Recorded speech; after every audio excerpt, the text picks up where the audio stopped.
We're going to talk about hospital site surveys today on TacMed TV.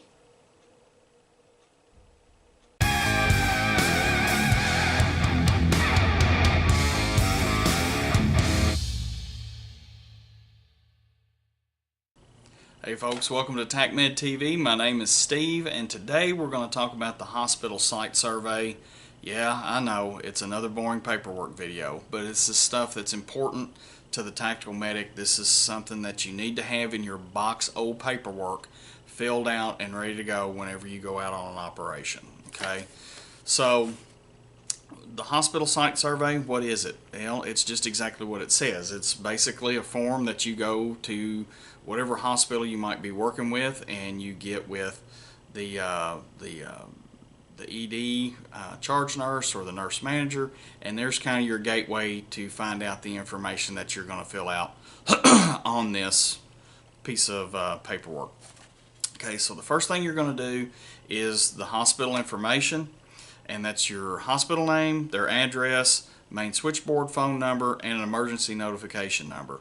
Now for me, that number is going to be the charge nurse in the emergency department. Okay, that's who I want to talk to. That's the one that I need to let know that can get everything set up for you if you're bringing a patient there. Okay, and then of course there's a place there for the survey date. That's very important, because if it's a 3 or 4 year old survey, you probably need to go back. You know, you need to revise these, or at least look at them every year. Make contact with those folks and make sure that the information that you have is current and correct. Okay, and the other thing that you have for the hospital, besides just the, I guess, like the demographic information, is your points of contact. Now the ED, you need 2 points of contact. My recommendation is the charge nurse, and if that's a list of charge nurses, then put a list of charge nurses down. Okay, and their numbers. Usually it's going to be the same number. I think pretty much everybody anymore, it seems like they all carry around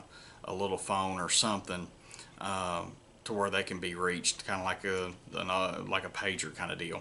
So, and then the second number I would use for the emergency department point of contact is the clinical manager. And then you want the hospital administration, you want their number in there.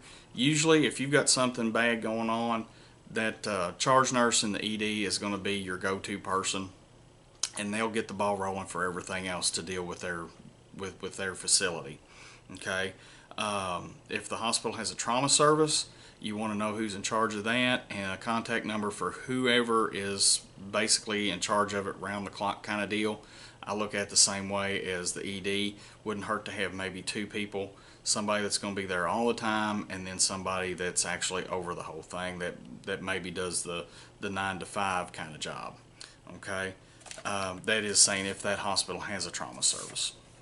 Alright, so now the clinical services, you want to know if they've got a 24-hour emergency department. You want to know if they have board certified emergency medical physicians in there. Are they a designated trauma center? Okay, and if they are, what level are they? Level 1, level 2, level 3, so on and so forth. The number of ED beds they have, the number of ICU beds they have, the number of CCU beds they have. If they have a burn unit, how many burn beds do they have? Do they have X-ray, CT, and MRI available 24/7? And do they have laboratory capability 24/7? These are things that you want to know. Okay, do they have a helipad? And if they do, is that a lighted helipad? All right, and then the location of the helipad, where's it at? All right, so then it goes on and it talks about the different services inside the facility, whether it's in-house or on call, or if they don't have it at all. And those services that they've got listed on this form that I'm looking at is anesthesiology, burns, cardiology, dive injuries. Do they have a hyperbaric chamber capable of doing dive injuries? Some of you guys might have a team that works with scuba. Okay, so that's important. Neonatal services, pediatrics, psychiatry, pulmonology, radiology, general surgery, cardiothoracic surgery, neurosurgery, and orthopedic surgery. And then you've got the trauma stuff. Okay, adult multi-system trauma, pediatric trauma, eye trauma, spinal cord neurotrauma, and then reimplantation. Something's been lopped off, can they reattach it? Okay, If that stuff, that's what you want to know, if it's in-house or if it's on call. Okay. All right. The last page, and I told you we're flying through this. The last page has decontamination. Do they have decontamination facilities? If so, write out the details on it, where it's at, what you have to do to get them to that decon facility, if you're going to be expected to do the decon once you get there, or do they have staff that's going to do the decon. Do they have a prisoner holding area?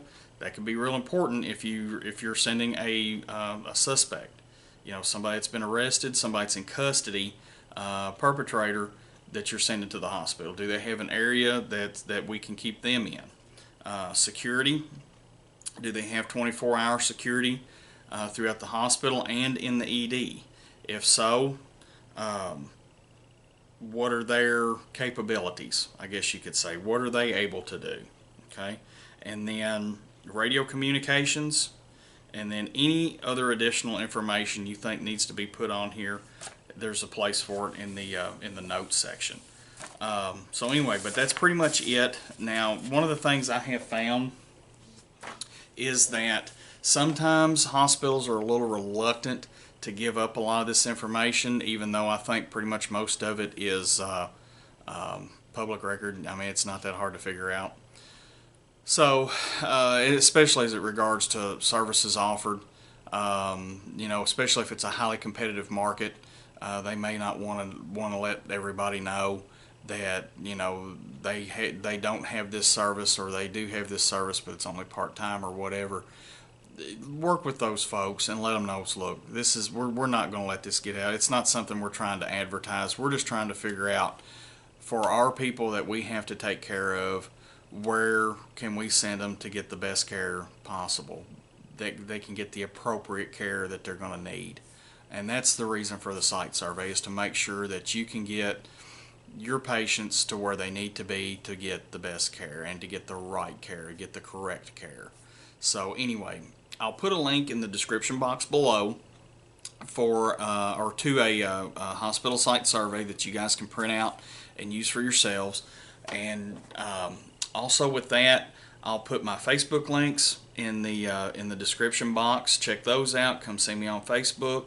I've just recently been on there for probably about 2 or 3 weeks now. I've got the TacMed TV page up on Facebook, so come check that out. Also, as always, if you like what you're seeing, if you like the content, I know today it was kind of boring, but if you liked it and you thought it was beneficial, which I hope you think it was, leave me hit the like button, leave me a comment in the comment section below. Let me know what you liked about the video. If you didn't like the video, let me know that too, okay?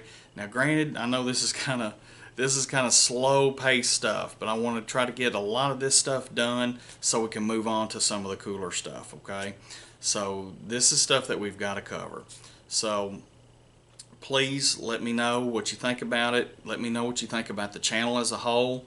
Let me know what you think I can do to improve the channel. Any questions, concerns, comments, or complaints, let me know. That's how we're going to make the channel better, okay? So with that being said, I'll put the subscription button up for you. Click on that. If you've not already subscribed, please do. I really would appreciate it. I'll put some more videos around for you guys to check out. And with that being said, my name is Steve with TacMed TV, telling you guys to stay safe.